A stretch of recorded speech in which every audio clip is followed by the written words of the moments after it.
Bonjour Pierre Gemme. Bonjour. C'est votre première participation au salon, mais vous avez publié nombre d'ouvrages destinés pour la plupart à la jeunesse. D'où vous vient cette passion d'écrire ?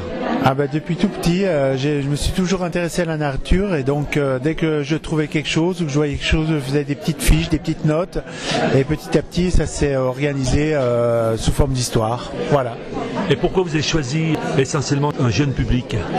Parce que à l'origine je suis instituteur, donc j'ai travaillé avec des enfants, puis j'aime effectivement faire partager et le goût de la lecture et en même temps le goût de ma passion, qui est principalement les sciences de la Terre. Voilà. Parmi vos ouvrages, vous avez l'école des dinos.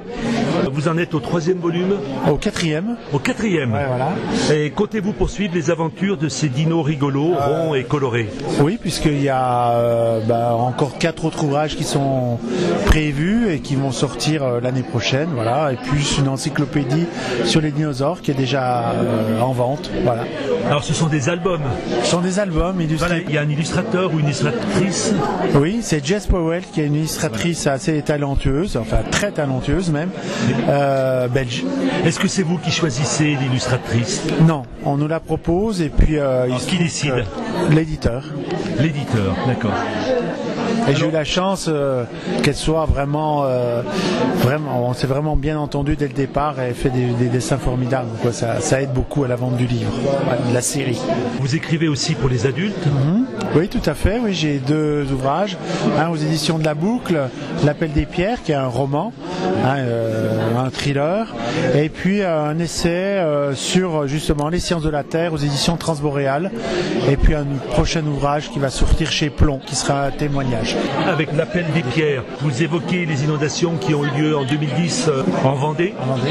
les conséquences tragiques sur les habitants de Fos-sur-Mer, avec en plus une intrigue policière. Oui. Pouvez-vous nous donner des précisions sur ce roman ? Écoutez, j'étais très impliqué parce que je suis moi-même moitié vendéen, donc j'ai une maison à la Faute-sur-Mer et j'ai été appelé directement après la catastrophe, donc j'ai vu des choses qu'on ne pouvait pas raconter et ni montrer à la télévision, c'est-à-dire des émotions, des histoires personnelles, des odeurs, des impressions. Donc j'ai voulu tout consigner ça dans un ouvrage qui est devenu naturellement un roman, une intrigue policière. Certains de vos titres, les titres de vos ouvrages, comme La mémoire de la Terre, À la découverte des dinosaures, semblent indiquer une attirance pour la planète Terre. Votre nom, Pierre Gemme, semble prédestiné. Mais est-ce vraiment votre nom ou un pseudo ? Non, pas du tout. Moi, c'est un pseudonyme. Mon véritable patronyme, c'est Claude Roy. Mais Claude Roy, c'est un auteur qui est mort en 97, qui a beaucoup écrit pour les enfants, et donc il y avait des confusions, notamment au niveau des ouvrages pour enfants, où on m'a même invité sur un salon avant vraiment le développement d'Internet. Quand je signais sous mon véritable patronyme, on m'a invité comme étant Pierre, le Claude Roy, donc l'ancien. Et puis d'où vient cette attirance pour les pierres ? C'est-à-dire que je suis originaire du Haut-Jura, de Saint-Claude, et tout petit, j'avais le nez au sol, et puis vraiment le Jura, ça donnait le nom à la période jurassique. Il y a beaucoup de fossiles, beaucoup de minéraux. Donc dès l'âge de 8 ans, c'est-à-dire il y a plus de 40 ans, je m'intéresse aux sciences de la Terre, à la géologie. Et vous allez continuer dans cette voie à l'avenir ? Alors pour les jeunes, oui. D'autres projets ? Pour les adultes, j'ai beaucoup d'autres projets chez d'autres éditeurs qui n'ont pas forcément de rapport avec les sciences de la Terre. Voilà. J'écris. Bientôt ? Des publications bientôt ? Bientôt chez Plomb, il y a un témoignage.